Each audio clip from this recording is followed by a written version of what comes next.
Audio Jungle.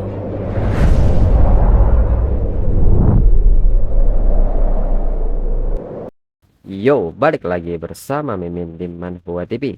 Kali ini kita akan lanjutkan pembahasan dari cerita SSS level Paladin Wallbreaks Unlogic. Mimin infokan kembali bagi teman-teman yang ingin menonton video terbaru lebih cepat, silahkan bergabung menjadi member di channel ini dengan biaya 5.000 per bulannya.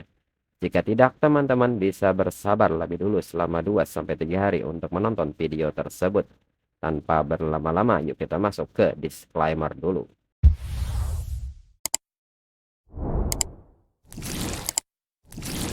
Disclaimer. Silahkan abaikan hal ini jika kalian sudah mengerti. Ini peringatan mengenai konten di channel ini. Video ini berisi alur cerita komik yang mempermudah bagi teman-teman untuk mengetahui isi ceritanya dan memahami alur ceritanya. Jika ada kesamaan tokoh, tempat, maupun isu yang sedang hangat, itu benar-benar tidak disengaja. Dan peringatan bagi teman-teman untuk tidak mencontoh atau meniru perkataan maupun perbuatan yang tidak baik yang ada di video ini. Karena cerita ini hanyalah fiktif belaka. Jika mengerti, yuk kita masuk ke ceritanya. Hingga gelombang ini menyerang Jiaoyi dari berbagai sudut hingga menimbulkan kerusakan dan mengganggu aksi Jiaoyi. Namun melihat serangannya tidak berdampak, Bisapsu menyebut seorang Saiyan Kenaik level 29 saja bisa menerima 3 pukulan dari dirinya. Ini sangat lucu, namun ini akan segera berakhir di sini dan kembali Bisapsu bersiap menyerang menggunakan skill Dark Cyclone. Hingga pusaran angin Dark Cyclone pun menyebar dan memotong tiap benda yang dilewatinya. Hingga serangan ini juga mengenai rekan-rekan dari Bisapsu. Zhao Yi pun seketika mengaktifkan skill Holy Protection untuk menahan serangan ini. Namun perlahan serangan Bisapsu mulai mengikis perisai milik Zhao Yi. Bisapsu pun menyebut bahwa Dark Cyclone-nya bahkan dapat menyedot cahaya. Jadi tidak ada gunanya Zhao Yi bertahan. Seorang Saiyan Kenaik memang mengagumkan untuk kelas yang baru pertama kali terbangun. Tapi kebangkitan pertama dan kebangkitan kedua berbeda seperti langit dan bumi. Belum lagi ada perbedaan 14 level di antara dirinya dan Zhao Yi. Lalu Zhao Yi sendiri menilai, Holy Protection-nya mungkin bisa meniadakan sebagian besar kerusakan kegelapan. Tapi Dark Cyclone ini menguras mana dan stamina dirinya. Zhao Yi pun merasa akan terhisap kering jika terus seperti ini.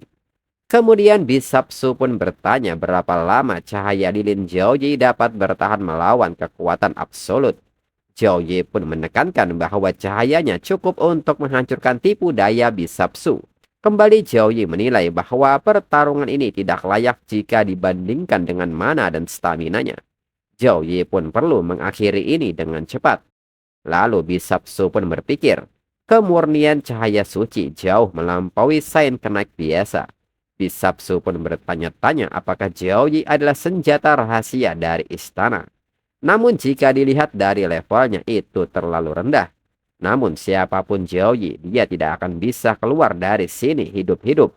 Lalu Tuan Puan meminta Bisapsu untuk segera menghentikan Zhao Yi dengan cepat. Namun secara tiba-tiba Zhao Yi pun memasuki mode Angel Fisik disertai aktifnya skill Flame Halo.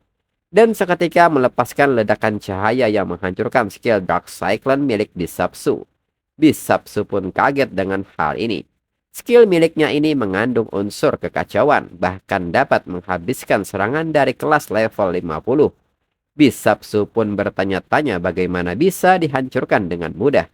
Ini sangat tidak mungkin. Bisapsu pun meminta semua orang pengikut Tuan yang beriman untuk membunuh Zhao Yi sekarang juga. Lalu Zhao Yi yang melihat pergerakan semua orang pun menilai bahwa mereka tidak kuat secara individu. Tapi mereka dapat menguras stamina dan mana miliknya dengan jumlah yang banyak.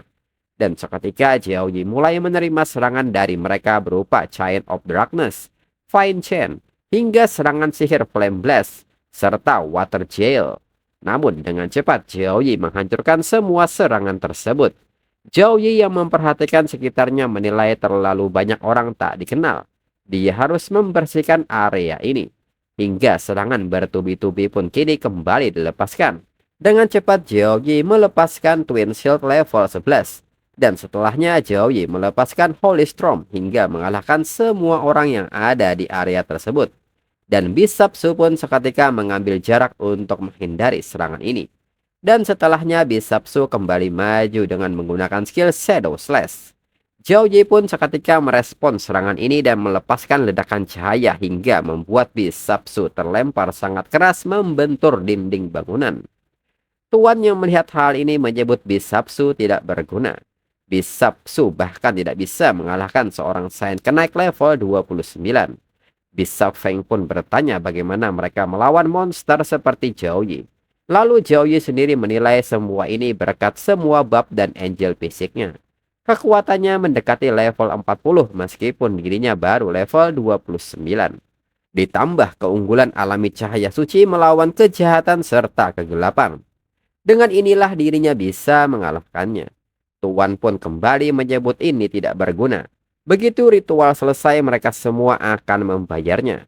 Tuan pun bertanya apa yang sedang Bishop Feng lakukan. Bishop Feng sendiri masih ketakutan dan berpikir bahwa Zhao Yi tidak mungkin level 29. Dia pasti menggunakan sebuah item untuk menyembunyikan levelnya. Bishop Feng pun mengatakan kepada tuannya bahwa dirinya sedang menunggu waktu yang tepat. Tuan pun sangat marah mendengar alasan ini. Tuan pun meminta Bishop Feng untuk berdiri dan serang Zhao Yi serta halangi dia. Kembali Bishop Feng mengatakan bahwa dirinya sedang mencari waktu yang tepat dan sekarang bukanlah waktunya.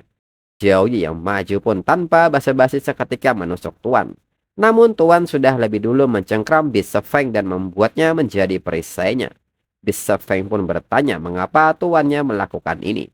Tuan pun hanya menyebut bahwa Bishop Feng tidak berguna. Seketika melemparnya. Zhao Yi pun seketika menyebut bahwa Bishop Feng adalah anak Tuhan mengapa Tuan melakukan ini. Tuan pun menyebut bahwa pion yang tidak berharga merupakan kehormatan baginya untuk melayani penguasa kekacauan. Zhao Yi pun mengatakan bahwa Tuan bahkan akan membuang cinta keluarga untuk Tuan Evil God. Ini sangat menjijikan. Tuan pun seketika bertanya soal cinta keluarga ini. Begitu penguasa kekacauan turun, semua kehidupan akan menjadi anak-anaknya. Tuan pun seketika menyebut nama Zhao Yi dan mengatakan bahwa Zhao Yi bukan lawannya. Mengapa menyia-nyiakan hidup Zhao Yi di kota yang ditakdirkan untuk hancur? Zhao Yi pun kaget dan bertanya apakah Tuan kenal dengan dirinya. Tuan pun menyebut bahwa dirinya pernah mendengar tentang Zhao Yi, juara kompetisi pertukaran mahasiswa baru nasional yang tampil di luar ekspektasi. Namun di saat itu tiba-tiba Bisapsu kembali bangkit dan melakukan serangan secara tiba-tiba. Zhao Yi yang menyadari hal ini seketika merespon Bisapsu dan berniat menyerang balik. Namun di saat itu Zhao Yi merasakan energi aneh dari Tuan dan menyadari ini situasi yang buruk. Dan seketika Tuan melepaskan energi kegelapan serta Bisapsu melepaskan Dark Slash. Namun nyatanya Zhao Yi sudah lebih dulu menggunakan skill point Beast Space Jump. Seketika memukul Bisapsu dan mengakhirnya dengan skill Holy Fans secara bertubi-tubi. Tuan pun tertawa melihat hal ini dan akhirnya mengetahui bahwa Zhao Yi lah yang mengambil Void Beast. Dengan ini dirinya tidak butuh usaha untuk melacaknya. Dan Zhao Yi sendiri kembali melepaskan Vanishment of Light sebagai serangan terakhir untuk Bisapsu. Lalu Zhao Yi yang mendengar hal ini menilai bahwa Tuan ini mengenal dirinya. Dan mungkin dirinya telah mengambil Void Beast yang sebenarnya dia incar. Dengan ini Zhao Yi pun seketika menyebut bahwa Tuan adalah Housemaster Feng He. Feng He si maniak yang kabur. Feng He pun membenarkan hal itu dan menunjukkan wujudnya kepada Zhao Yi. Feng He pun menyebut bahwa penguasa kekacauan akan membentuk kembali dunia ini dan dirinya akan menjadi salah satu dewa baru. Jika bukan karena campur tangan Zhao Yi, selama pertandingan pertukaran, penguasa kekacauan itu sudah akan terbangun beberapa bulan yang lalu. Hari ini dirinya akan membawa Zhao Yi dan Void Beast itu. Void Beast adalah hadiah dirinya untuk penguasa kekacauan. Dan kekuatan suci Zhao Yi akan memelihara kebangkitan. Mendengar hal ini Zhao Yi berpikir, percaya pada Evil God benar-benar memberikan kekuatan. Dirinya ingat Feng He adalah seorang assassin kebangkitan kedua level 49. Tapi sekarang dia hampir sekuat warrior level 52 seperti Wumang. Bahkan dengan bab dan angel fisik, menghadapinya akan menjadi perjuangan berat. Dan secara tiba-tiba Feng He melepaskan sebuah serangan yang memicu tombak batu muncul dan menghancurkan segalanya termasuk pengikut-pengikutnya yang beriman. Dan Jiao Yi pun merespon hal ini dengan menghindarinya serta menghancurkannya. Feng He pun meminta Jiao Yi untuk berjuang semampu Jiao Yi. Setiap menit 500 jiwa akan menjadi makanan bagi penguasa kekacauan. Dan kembali Feng He memicu sebuah skill. Dan kali ini adalah sebuah energi kegelapan yang pekat. Jiao Yi pun segera menahannya dengan skill Holy Protection level 13. Namun nyatanya pelindung ini tidak mampu menahan serangan bertubi-tubi ini hingga melukai lengan Jiao Yi. Jiao Yi pun menilai bahwa ini bukan korosi biasa. Ini adalah kekuatan kedengkian yang diaktualisasikan. Hingga skill penyembuh pun tidak berfungsi. Dan kembali Feng He bersiap melepaskan meriam kegelapan. Dan seketika Feng He melepaskannya dengan skala besar hingga serangan ini menembus ke langit. Namun nyatanya Jiao Yi telah melakukan space jump dan berpindah ke belakang Feng He serta menahan tubuhnya. Dan seketika Jiao Yi sudah menyiapkan skill Vanishment of Light dan melepaskan serangannya. Namun nyatanya serangan Jiao Yi membentur penghalang yang telah lebih dulu dipasang oleh Feng He.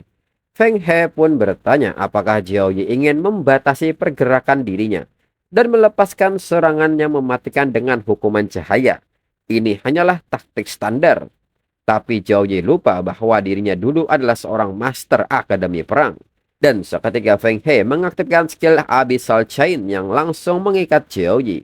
Feng He pun menyebut bahwa pola pikir inilah yang dirinya ajarkan kepada murid-muridnya 10 tahun yang lalu. Feng He pun meminta Jiao Yi untuk berjuang dan inilah akhir dari Jiao Yi. Jiao Yi pun menilai ini situasi yang buruk. Rantai ini menekan kekuatan sucinya. Feng He pun kini hanya menyaksikan ketidakberdayaan Jiao Yi. Dan seketika mencengkram muka Jiao Yi hingga mengakibatkan luka. Feng He pun sangat menikmati momen ini. Dan tiba-tiba Feng He melakukan sesuatu hingga membuat area itu bergetar. Jiao Yi yang menyaksikan hal ini kaget. Jiwa-jiwa orang yang telah mati pun kini mulai bangkit. Feng He pun meminta jiwa-jiwa ini mendengarkannya. Ini adalah jejak kedatangan penguasa kekacauan. Dan hal serupa nyatanya juga terjadi di kota di mana orang-orang mulai berjatuhan. Dan jiwa mereka mulai dihisap. Dan seketika Jiao Yi melihat jiwa Baina dan Liu Ziye yang ada di antaranya. Jiao Yi pun mencoba memanggil mereka namun tidak ada respon. Dan kini jiwa-jiwa mereka mulai ditelan menjadi kegelapan. Jiao Yi pun menyebut Feng He sebagai monster. Feng He pun menyebut bahwa ini adalah pengorbanan yang diperlukan. Orang bodoh seperti mereka tidak akan mengerti. Lalu Jiao Yi pun berpikir, dirinya bisa meminta Void Beast membawanya melarikan diri. Tapi semua orang di kota Longfeng akan mati. Jadi dirinya harus menghentikannya. Bahkan jika dirinya tidak sebanding dengan mereka, dirinya tidak bisa melarikan diri. Jiao Yi pun seketika mengeluarkan Potential Potion untuk menahan status negatif dan meningkatkan kecepatan penyembuhan tubuhnya. Dan saat Jiao Yi meminumnya, ketahanan efek negatif meningkat 100% dan kecepatan pemulihan tubuh meningkat 100%. Feng He yang melihat ini menyebut bahwa itu perjuangan yang sia-sia. Lalu Jiao Yi pun mulai mengatakan bahwa atas nama yang suci dirinya akan membangkitkan kebaikan dalam jiwa mereka. Feng He yang melihat Jiao Yi pun bertanya apa yang sedang Jiao Yi lakukan. Dan nyatanya Jiao Yi mengaktifkan Raven Skill hingga Jiao Yi berhasil mendapatkan 104 Will of Raven. Dan hal ini pun memicu fenomena abnormal dalam tubuh Jiao Yi. Di mana dua garis keturunan Jiao Yi mulai beresonansi dan saling bertabrakan. Hingga Jiao Yi menerima luka dalam. Dan gambaran saat ini adalah pasukan Holy Knight dan Frost Knight saling beradu. Hingga cahaya dan es saling bertabrakan. Feng He yang memperhatikan Jiao Yi pun menilai bahwa kekuatan ini, Jiao Yi sedang mencoba menerobos sesuatu. Dan di saat itu Feng He sadar bahwa Jiao Yi sedang mencoba melakukan kebangkitan sekunder. Feng He pun seketika tertawa. Jiao Yi sedang memaksa kebangkitan sekunder yang sedang berlangsung. Jiao Yi benar-benar telah membuka mata dirinya. Jiao Yi telah jatuh ke dalam keputusasaan. Biasanya, kebangkitan sekunder membutuhkan sejumlah besar sumber daya seperti batu mana yang berharga, fil untuk menstabilkan tubuh dan meningkatkan kekuatan, dan para ahli untuk perlindungan. untuk mencegah gangguan selama penerobosan. Zhao Yi saat ini dirantai yang menekan kekuatan sucinya. Zhao Yi sendirian tanpa pasukan energi. Kekuatan di dalam tubuh Zhao Yi akan menjadi liar, memecah Zhao Yi serta mencabik-cabik Zhao Yi. Jika Zhao Yi gagal, penurunan level yang sangat besar yang terbaik dan kehancuran total adalah yang terburuk. Tapi Zhao Yi anak yang aneh, sekalipun peluang keberhasilannya hanya sedikit, dirinya tidak bisa membiarkannya terjadi. Dengan ini, Zhao Yi harus mati dalam kebangkitan sekundernya. Dan untuk episode selanjutnya, tunggu 2 minggu lagi untuk 2 chapter. Sekian dan terima kasih.